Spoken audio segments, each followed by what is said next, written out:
అందరికీ నమస్కారం. మన ప్రాచీన వంటల్లో పచ్చళ్ళు, అసలు పచ్చళ్ళు అనేది పెద్ద కాన్సెప్ట్. అంటే పూర్వం చేసిన పచ్చళ్ళలో రుచి కోసం, కేవలం రుచి కోసం పచ్చళ్ళు ఎవరు చేయలే. చేసే పచ్చడికి వెనక ఎంతో ఆరోగ్య సూత్రాలు ఉన్నాయి. ప్రతి పచ్చడి వెనక పెద్ద పెద్ద ఆరోగ్య సూత్రాలు అంటే జబ్బు రాకుండా కొన్ని పచ్చళ్ళు ఉన్నాయి. అసలు ఆ జబ్బులు వస్తే అలాంటి పచ్చళ్ళు తినేవారు, తింటే కొన్ని జబ్బులు పోయాయి. అందుకు మన పూర్వీకులు పచ్చళ్ళని ఎంత ఇంపార్టెంట్గా, అంటే ప్రత్యేకంగా భోజనంలో పచ్చడి లేకుండా రోటి పచ్చడో అయితే మామూలుగా ఇంట్లో పెట్టి చిన్న చిన్న ఊరగాయలు లేదా ఆవకాయలో నిల్వ ఉండే పచ్చడిలో పచ్చడి లేకుండా చిమిచిగా సర్వసాధారణంగా అందరూ పచ్చడి లేకుండా ఎవరు భోజనం చేసేవారు కాదు. ఏదో పచ్చడి ఉండేది. అందరూ ఏంటంటే కేవలం రుచి కోసం పచ్చడను అనుకోలే. పచ్చడికి ప్రివెంటివ్ హెల్త్, అంటే పెద్ద పెద్ద జబ్బులు, క్యాన్సర్ లాంటివి రాకుండా ఉండడానికి కూడా పచ్చళ్ళు ఉపయోగపడేవి. కొన్ని ప్రాబ్లమ్స్ వచ్చినప్పుడు అవి తగ్గకపోతే కొన్ని పచ్చళ్ళని తగ్గిపోయాయి. అలాంటిది రాను రాను ఇప్పుడు ఆ పచ్చళ్ళు పెట్టేవాళ్ళు లేరు, ఆ పచ్చళ్ళు ఎందుకు పెడుతున్నారో తెలీదు. సో అలాంటి పచ్చళ్ళు పెట్టే ఫార్ములాస్ మనకు తెలియదు. మన బామ్మలు అమ్మమ్మలు మంచి మంచి పచ్చళ్ళు పెట్టేవారు, ఆవకాయలు, రకరకాల ఆవకాయలు. మన ఆంధ్ర తెలంగాణలో దాదాపుగా ఒక 200-300 రకాల పచ్చళ్ళు ఉండే. అందులో ఒక 100 రకాలు రోటి పచ్చళ్ళు అయితే, ఒక 100-150 రకాల రోటి పచ్చళ్ళు అయితే, అంటే ఏ ప్రాంతంలో ఏం దొరుకుతున్నాయో వాటితో ఇన్స్టెంట్ పచ్చళ్ళు చేయడం ఒక ఆనవాయితీ. అది కాకుండా నిల్వ ఉండే పచ్చళ్ళలో రకరకాల పచ్చళ్ళు. ఇప్పుడు నాన్ వెజ్ పక్కన పెట్టేస్తే వెజిటేరియన్లో ఆవకాయలు అవి సంవత్సరం నిల్వ ఉండేవి, 2 సంవత్సరాలు నిల్వ ఉండేవి, 5 సంవత్సరాలు. పాత చింతకాయ పచ్చడి అంటే 5-6 సంవత్సరాలు ఉండేది, 10 సంవత్సరాలు ఉన్న పచ్చడి కూడా చూశాను నేను. అది అంత పాత పచ్చడిని డెలివరీ అయిన తర్వాత పాత చింతకాయ పచ్చడితో అన్నం పెట్టేవారు, నెయ్యి వేసి పెట్టడం వల్ల వాళ్ళకి ఏమైందంటే వాళ్ళు అప్పుడు దాకా ఉన్న లాస్, ఏదైతే బ్లడ్ లాస్ కానీ ఏదైనా అవన్నీ మళ్ళీ రీజనరేట్ అయ్యి మళ్ళీ 40 days లేదా ఒక 2 monthsలోనే మళ్ళీ నార్మల్ ఫిజిక్ వచ్చేది అనమాట వాళ్ళకి. ఎక్కడ ఒబిసిటీ అలాంటివి ఉండేవి కాదు, విటమిన్ సి లోపం కానీ ఏమి ఉండేవి కాదు. అలా పాత చింతకాయ పచ్చళ్ళు ప్రత్యేకంగా వాళ్ళ పెట్టడం కోసం పెట్టి దాచేవారు. ఒక 2 ఏళ్ళ తర్వాత 3 ఏళ్ళ తర్వాత పెట్టాలని. ఎవరికైనా జ్వరం వచ్చిందనుకోండి, బాగా వీక్ అయిపోయారు అనుకోండి, పాత చింతకాయ పచ్చడి వేసి పెట్టేవారు, తగ్గిపోయేది. అలాంటిది మనం ఒక స్పీడ్ యోగంలో పడిపోయి అసలు పచ్చడి యొక్క ఉపయోగం ఏంటని మనకు తెలుసుకోలేకపోయాము. సో పచ్చళ్ళు ఎలా పెడతారనేది అసలు తెలియదు మనకి. ఏ ఆవకాయకి ఏ కొలతలో కూడా తెలియదు చాలామందికి, 99% తెలియదు. ఇంకా పల్లెటూరులో అక్కడక్కడ ఏమైనా తెలిసేమో కానీ మామూలుగా పట్టణాల్లో అయితే జీరో నాలెడ్జ్. మనం పచ్చడి అంటే ఏదో గూగుల్లో కొడతాం. ఇప్పుడు ఏం చేస్తాం, మనం సొంతంగా పచ్చళ్ళు చేసుకోవడం లేదు. రోటి పచ్చళ్ళు చాలా వరకు పోయాయి. మనం పచ్చళ్ళు అనగానే మనకు కొన్ని బ్రాండ్లు గుర్తొస్తాయి. సో ఈ బ్రాండెడ్ పికిల్స్ ప్రతి పల్లెటూరులకి బ్రాండెడ్ ఉన్నాయి, లోకల్ మ్యానుఫ్యాక్చరింగ్స్ ఉన్నాయి, అన్నీ ఉన్నాయి. ఇవన్నీ రకరకాల పచ్చళ్ళు మనకి ఈజీగా వచ్చాయి. ఇంత కష్టపడి చేయడానికి ఈజీగా డబ్బులు ఇస్తే ప్యాకెట్ చేతికి వచ్చేస్తుంది. సో ఆ పచ్చళ్ళు వేసి తినడం మొదలెట్టాం. అయితే ఇక్కడ జరిగే పెద్ద మాయ ఏంటంటే చాలా రకాల క్యాన్సర్లకి అసలు పచ్చళ్ళే మూలం. ఈరోజు ఈ మార్కెట్లో దొరికే పచ్చళ్ళే మెయిన్ కారణం, పెద్ద కారణం. ఎందుకంటే అసలు మనకి పచ్చళ్ళు నిల్వ ఉండడానికి మన వాళ్ళు ఏం చేసేవారు, నూనె, ఆవపిండి, ఉప్పు, కారం వేసే ముక్కలు, ఇవి ఒక ఫార్ములా అనమాట. ఇది ప్రిజర్వేటివ్ లేకుండా ఇలా ఒక రేషియోలో వేయడం వల్ల 1-2 సంవత్సరాలు 6 నెలలో నిల్వ ఉండేవి. అంటే ఎనీ ప్రిజర్వేటివ్ లేకుండా ఉండేవి అన్నమాట. ఉన్నప్పుడు అవి మనకి ఆరోగ్యాన్ని ఇచ్చేవి. ఇప్పుడు చేసే పికిల్స్లో ఏం చేస్తాం, మనం ప్రిజర్వేటివ్స్ వెళ్ళిపోయాం. ఇప్పుడు ఎవరు పచ్చడి చేసినా నిల్వ ఉండడానికి వెనిగరు, నిమ్మప్పు లేకుండా ఎవరు పచ్చడి చేయరు. నిల్వ ఉండడానికి వాడే పదార్థాల్లో వెనిగరు, నిమ్మప్పు, ఈ 2 సింథటిక్ కెమికల్స్. ఓకే, దీని తోడు ఇంకా అది రంగు రావడానికి సింథటిక్ కలర్స్ యాడ్ చేస్తారు. సో ఇవన్నీ కలిస్తే కలర్ మాట పక్కన పెడదాం. వెనిగరు, నిమ్మప్పు వేసి ఈ పచ్చళ్ళు పెట్టినవి ప్యాక్ చేసిన తర్వాత ఒక 3 months తర్వాత మనం ల్యాబ్లో టెస్ట్ చేస్తే MSG అని మోనోసోడియం గ్లూటమేట్ అనే రసాయనం తయారవుద్ది. అది తింటే క్యాన్సర్ వస్తుందని ఎప్పుడో నేను దాదాపుగా ఒక 10 ఏళ్ళ క్రితం చదువుకున్నాను ఒక పేపర్లో ఆర్టికల్. ఒక న్యూస్ పేపర్లో ఒక ఆర్టికల్ వచ్చింది. ఇలాంటి పచ్చళ్ళు నిల్వ ఉంటే 3 నెలల తర్వాత టెస్ట్ చేస్తే అందులో MSG అనే పదార్థం ఉంటుంది, మోనోసోడియం గ్లూటమేట్ అనే రసాయనం ఉంటుంది, రసాయనం తయారవుతుంది లోపల, అది తింటే క్యాన్సర్ వస్తుంది అని చెప్పి ఆర్టికల్స్ వచ్చాయి. అది పక్కగా ల్యాబ్లో ప్రూవ్ చేసి రాసింది. మనం ఆర్టికల్స్ చదివాం, విన్నాం, పక్కన పడేస్తాం, ఇంకా ఎక్కువ పచ్చళ్ళు కొడుకు తింటున్నాం మనం. అయితే సో ఈరోజు క్యాన్సర్ అంటే తెలియని లేదు. ఒకప్పుడు క్యాన్సర్ అంటే ఎవరు తెలియదు. ఈరోజు క్యాన్సర్ అంటే తెలియని వాళ్ళు ఎవరు లేరు. మారుమూల పల్లెటూరులో చిన్న వ్యవసాయం పని చేసుకునే వాళ్ళలో కూడా క్యాన్సర్ వచ్చేసింది. సో కారణం ఏంటంటే ఇందులో క్యాన్సర్ రావడానికి ఇదో పెద్ద కారణం.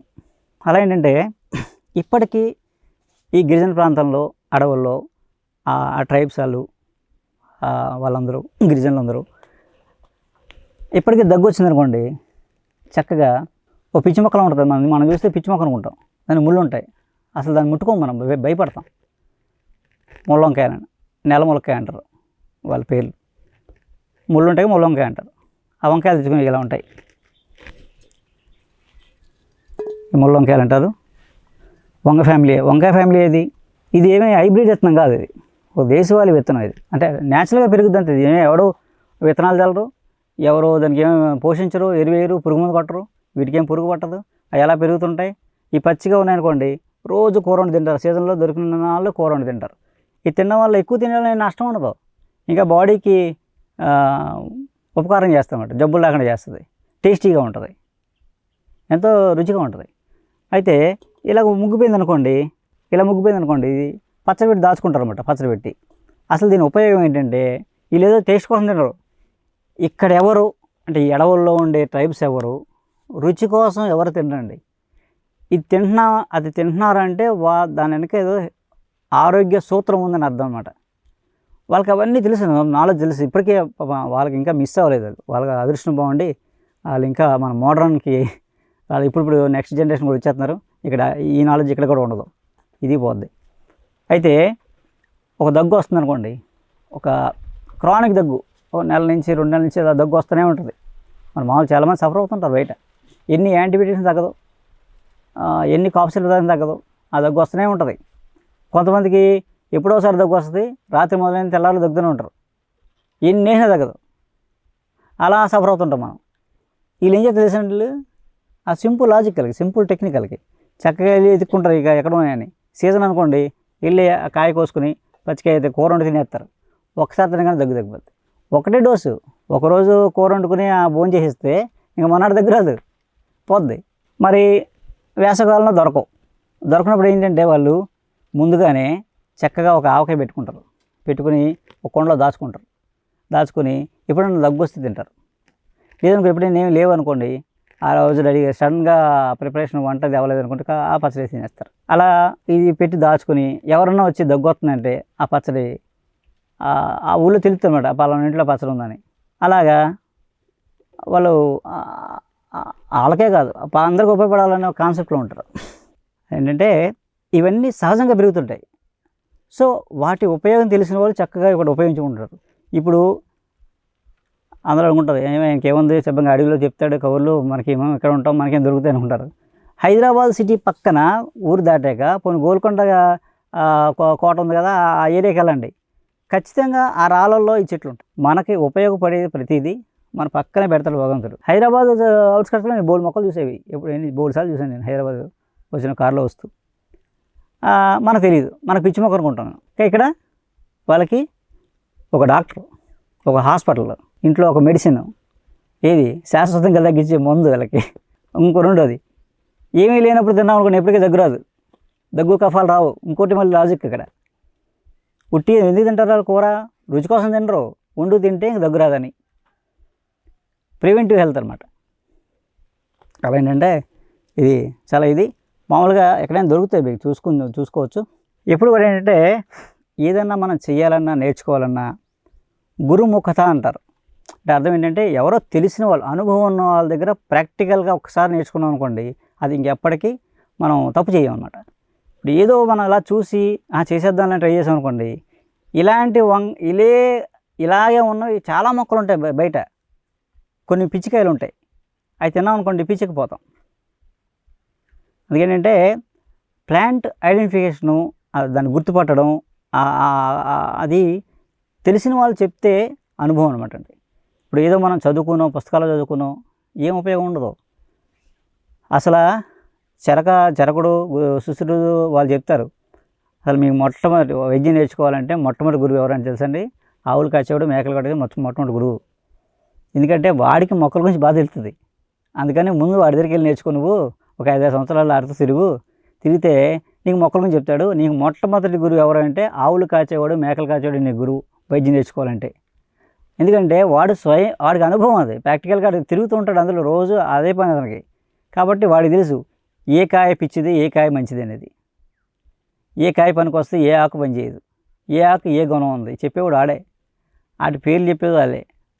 అలా ఏంటంటే అలా ఒక ప్రాక్టికల్గా ఒక్కసారి మనం గురుముఖత నేర్చుకోవాలి. ఏదైనా సరే, మంత్రం అవ్వచ్చు, జపం అవ్వచ్చు, లేదా వంట అవ్వచ్చు, వైద్యం అవ్వచ్చు, ఏదైనా సరే. అంటే ఇదంతా ఎందుకు చెప్తున్నానంటే, మీరేదో మా దగ్గర అక్కడ మీరు ఇంట్లో ఉండేది చేసుకుంటారు కాదు. అంటే ఇలాంటి నాలెడ్జ్, ఇలాంటి మన దగ్గరలో, మన ప్రాంతంలో ఇంత విలువైన విషయం ఉంది. సో ఈ విషయం మనం తెలుసుకొని మన తర్వాత పిల్లలైనా దీనికి అట్రాక్ట్ అయ్యారనుకోండి, తర్వాత వాళ్ళన్నా మనకన్నా బాగుంటారు. వాళ్ళకి క్యాన్సర్ లేకుండా ఉంటాయి, లేకపోతే వాళ్ళకి దగ్గులు లేకుండా ఉంటాయి. సో ఎవరో ఒకరు పట్టుకుంటారు మరి దీన్ని, పట్టుకొని వాళ్ళు మనం నేర్చుకుంటారు. అలా ఏంటంటే ప్రాక్టికల్గా నేర్చుకోవాలంటే మనం అడవులకు వెళ్ళాల్సిందే. వస్తే చక్కగా మనం మొక్కలను గుర్తుపడతాం. ఇలా చూసిన పచ్చడి పెట్టేయడం 5 నిమిషాల పని. కానీ పచ్చడి పెట్టాలంటే వెనక ఒక యజ్ఞం జరిగేది పూర్వం. ఆవాలు, ఆవపిండి. ఆవాల్లో మళ్ళీ చాలా రకాలు ఉంటాయి. ఆవాల్లో వర్ణ ఆవాలు, లావుగా ఆవాలు, మీడియం సైజ్ ఆవాలు కూడా ఉంటాయి. సో ఇంకోటి, నల్లగా ఉన్నాయి ఆవాలు కాదు, ఆవాలు రేటు పెరిగిపోయింది అనుకోండి, ఇక్కడ వేరే మొక్కలు ఉంటాయి, లేదా పొగాకు చెట్లు ఉంటాయా, వాటిపైన కాయలు, గింజలు ఉంటాయి. ఆ గింజలు తీసుకొచ్చి ఆవాలు కలిపి అమ్మేస్తుంటారు. మన పూర్వం పచ్చడి పెట్టేవాళ్ళకి తెలిసేది ఇది కల్తీ ఆవాలా, లేదా మంచి ఆవాలా, చెడ్డ ఆవాలా, చిన్న ఆవాలా, పెద్ద ఆవాలా, ఏ ఆవకాయకి ఏ ఆవాలు పెట్టాలి అనేది వాళ్ళకి ఐడియా ఉండేది. అలా ఏంటంటే వాళ్ళకి అనుభవం ఉంది కాబట్టి చెప్పేవారు. అలా ఏంటంటే మనం ప్రాక్టికల్గా నేర్చుకున్నాం అనుకోండి, రేపు పొద్దున్న 10 మందికి మనం చెప్పగలుగుతాం. అది అంటే ఆ విషయం కరెక్ట్గా ఎక్కడ డివేట్ అవ్వకుండా ఉంటుంది అన్నమాట. సరే, ఇప్పుడు ఏంటంటే పచ్చడి పెట్టడం చెప్తాను నేను, చెయ్యండి. అంటే ఇందులో ఇంత విషయం ఉంది మీకు చెప్తాను అన్నమాట. అంటే ఒక పచ్చడే కదా అనుకుంటున్నాం మనం, చిన్న ప్యాకెటే కదా అనుకుంటున్నాం. అంటే ఆ పచ్చడి మన ప్రాణానికి ముప్పు ఎలా జరుగుతుందో చాలా సింపుల్గా చెప్పాను నేను మామూలుగా. కానీ మనం లోతుగా వెళ్తే అసలు పచ్చళ్ళే, అంటే బయట దొరికే పచ్చడి, ఎనీ ప్యాకెట్ ఫుడ్, పచ్చళ్ళనే కాదు, ఎనీ ప్యాకెట్ ఫుడ్ ఈరోజు క్యాన్సర్కి కారణం. ఈ నెలమొలకాయలు నిలవ పచ్చడి, ఇది ఒక 6 నెలలు ఉంటుంది, పాడవద్దు. ఇవి ఇందులో ప్రిజర్వేటివ్స్ ఏమి వేయక్కర్లేదు. ఇవి ఒక కప్పు ముక్కలకి 1 చెంచా ఆవపిండి, 1 చెంచా కారం, 1/2 చెంచా ఉప్పు, ఒక 4 చెంచాలు ఆయిల్, మామూలు పచ్చి నూనె, ఇవన్నీ పౌడర్లు, పచ్చి నూనె. ఇది నువ్వుల నూనె. మామూలుగా అయితే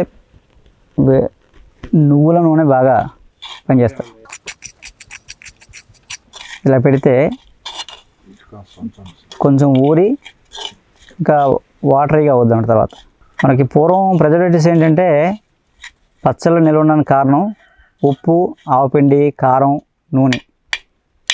ఇవి 4 3 ఉప్పు, ఆవపిండి, కారం, నూనె, ఈ 4 న్యాచురల్ ప్రిజర్వేటివ్స్. ఏ ప్రిజర్వేటివ్ లేకుండా పచ్చడి సంవత్సరాలు మనకి నిల్వ ఉండేవి. 6 నెలల నుంచి 6 సంవత్సరాల దాకా నిల్వ ఉండడానికి కారణం ఈ ఆవపిండి, ఉప్పు, నూనె, కారం. ఇవి వేసే పర్సంటేజ్ని బట్టి, వాడే ముక్కలను బట్టి అది ఎంతకాలం అనేది వాళ్ళు చెప్పేవారు అన్నమాట. ఇది పొడిగా ఉంది, 2 రోజులకి ఇదంతా ఊరి ఓట వస్తుంది.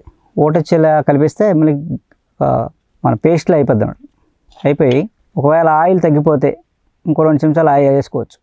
మనం ఎంత ఊరిన తర్వాత ఒక జాడీలో పెట్టినప్పుడు పైన కనీసం ఈ ముక్కల పైన ఎంతో కొంత ఆయిల్ తేలి ఉండాలన్నమాట. ఆయిల్ పైన తేలి ఉన్నంతసేపు ఎన్ని సంవత్సరాలైనా పచ్చడి బూజు పెట్టదు. ఆ పచ్చడి పైన ఆయిల్ తేలలేదనుకోండి, ముక్కలు కానీ ఆ పచ్చడి కానీ పైకి తేలితే అది బూజు వచ్చేస్తుంది.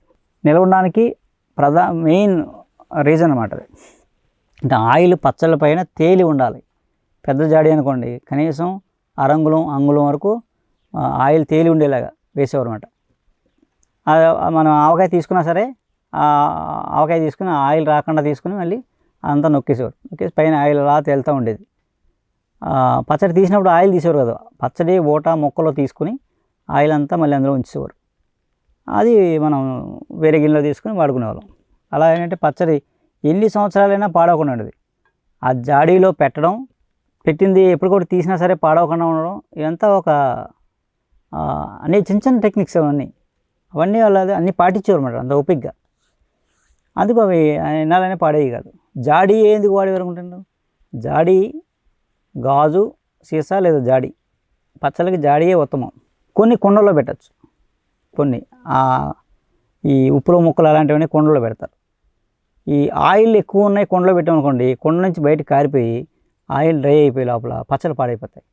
అందుకని కలపడం వరకే కుండలో, ఊరబెట్టే వరకే కుండలో, ఊరబెట్టిన తర్వాత జాడీలో పెట్టడం అనేది పచ్చడి ఎప్పుడు జాడీని మించింది తెలియదు. ఫస్ట్ ప్రయారిటీ జాడీ లేదా గాజు సీసా.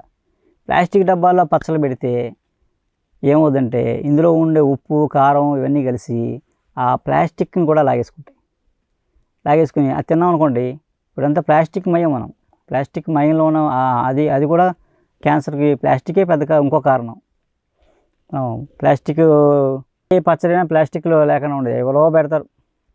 గాసీసా ఉన్న బ్రాండ్లు చాలా తక్కువ ఉంటాయి, అన్నీ ప్లాస్టిక్ డబ్బాలే, ప్లాస్టిక్ కవర్ ప్యాకింగ్లు అలా ఉంటాయి. మనకేంటంటే పచ్చడి అంటే మనం వాడుకునేటప్పుడు పింగాణి జాడీలో కానీ గాజు దాంట్లో ఉండాలి. మనం దాచుకునేది కూడా గాజు లేదా పింగాణిలో ఉండాలి తప్ప వేరే దాంట్లో పెట్టామా లేదా ప్లాస్టిక్ గిన్నెలో వాడుకోవడానికి తీసి పెట్టినా అది ప్రమాదం. అంటే పచ్చడి యొక్క అసలు విషయం పోయి పచ్చడి జబ్బు పోగొట్టేది మానేసి జబ్బుని తీసుకొస్తాం అనమాట. ప్లాస్టిక్ దాంట్లో పెట్టడం వల్ల ప్రాపర్టీస్ మారిపోతాయి. అందుకేంటంటే ఇవన్నీ మనం పరిపూర్ణంగా ఏ జబ్బులు పెద్ద రాబనకుండా ఉండడానికి మన పూర్వీకులు ఇచ్చిన ఎంతో విలువైన విజ్ఞానం ఇది. సో నేర్చుకుని అందరికీ నేర్పుదాం. నమస్కారం.